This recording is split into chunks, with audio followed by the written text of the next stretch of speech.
when I first heard this name, I thought that it was just a joke. When you referred to when you were being referred to as homicidal, suicidal Becky. Number one, that characterization doesn't offend you. No, I don't. How did that personality develop? Through the beatings, the abuse, the using.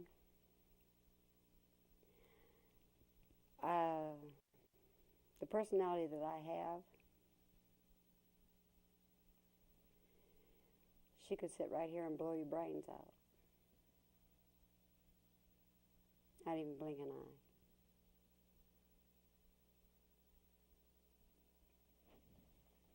eye. And when you told me that you had an interaction with a gangbanger. Yes, sir. Some people are scared to death of, I mean, maybe just the clothing might scare them, or the demeanor of these guys who really try to act out that part. But from what I understand from talking with people, ever how a gangbanger acts, that does not intimidate you. It doesn't. It intimidates me. But it doesn't intimidate my... See, she's called the bitch. That's her name. And she would have something for a gangbanger. Oh, yes, she does.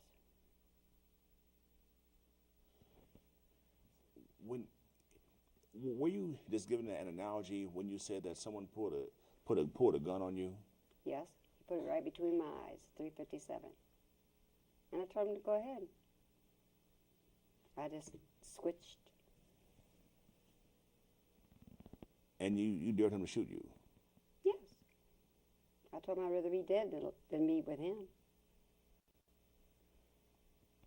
You read my medical records. Reading medical records and seeing a beautiful woman in front of you, it just seems so.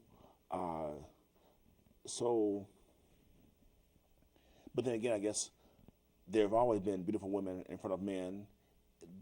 That's so. Let me say it this way: women are mysterious to men. Period. Right. So how unordinary is having multiple personalities in women across the board anyway? Or all women have a few, but this, these are real people though. There's a difference between real people and personalities then. Right. Personalities is like mood changes. Multiple personalities, you actually live them lives. See, when I was taught to integrate, that put me in control. And I can sit here and talk to you, but yet I can call on my personalities. You could actually talk to another personality. But before, I couldn't control them. Now, if I really get stressed, that's the main thing. If you get stressed, tired, triggered words, there's trigger words, they come. I got no control. So if I started cursing you frantically, oh yes, that would ignite one. Mm-hmm. So the personality that emerges is an involuntary response to the stimuli. Right. It's all according how you know, there's trigger words, smells, cars, places. Because of those things reminding you of bad things that happened in your past. Right. So you mentioned that you've been in therapy for how many years? About 28 years. Okay, so the prior years, you were just living with this, not knowing what was going on? I just thought I was crazy. I just thought everybody else, everybody called me crazy, nuts, psycho, everything. But I really, I enjoyed my life. I enjoyed my life so much that it wasn't even funny. But after I got these multiple personalities and found out what was really wrong with me. But were they in existence all throughout your life? I mean, were you ever able to just totally ignore and block them out? No, I didn't even know I had them. I just lived my life. I've been a very independent woman. I worked. I took care of myself.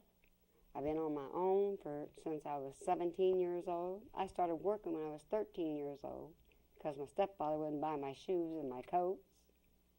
I was a burden. I wasn't his child. All the other one was his. I've been everything, but I've been on my own. I don't ask nobody for nothing. From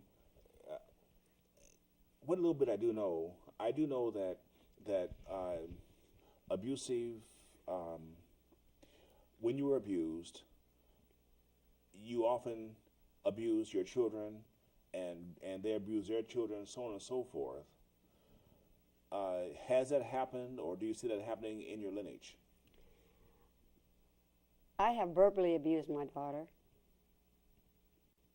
Physically, I never. There was 5 times I abused her, and I really abused her. I have abused my grandchildren. I can't say that I've ever really went over the limit with my great-grandkids because I try to break that cycle. I don't believe in anybody. When I see somebody with a belt, I can't stop myself. I go crazy. That personality comes out, and I cannot stop myself.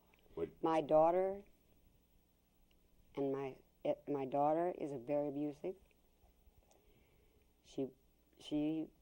They whip their children. My grandchildren, they whip their children. It's a cycle. And they have been in abusive relationships, and it's a cycle. Because when I was with men, they was abusive men. Her father was abusive. He was an alcoholic, just like my stepfather. And it come down, and just like they told me in counseling, until that cycle can be broken, it will be inherited and inherited and inherited. And are you able to break that? I've tried. I don't date. I quit dating completely. I have very few friends. There's very few people I trust. They told me in therapy I don't like men and I don't like women because of the trust issue. And the men that I'm very possessive of my granddaughters. Very, very possessive. I probably shouldn't be that way. I was very possessive of my daughter. I picked out her husband. He was sweet, but he was also abusive. She's abusive.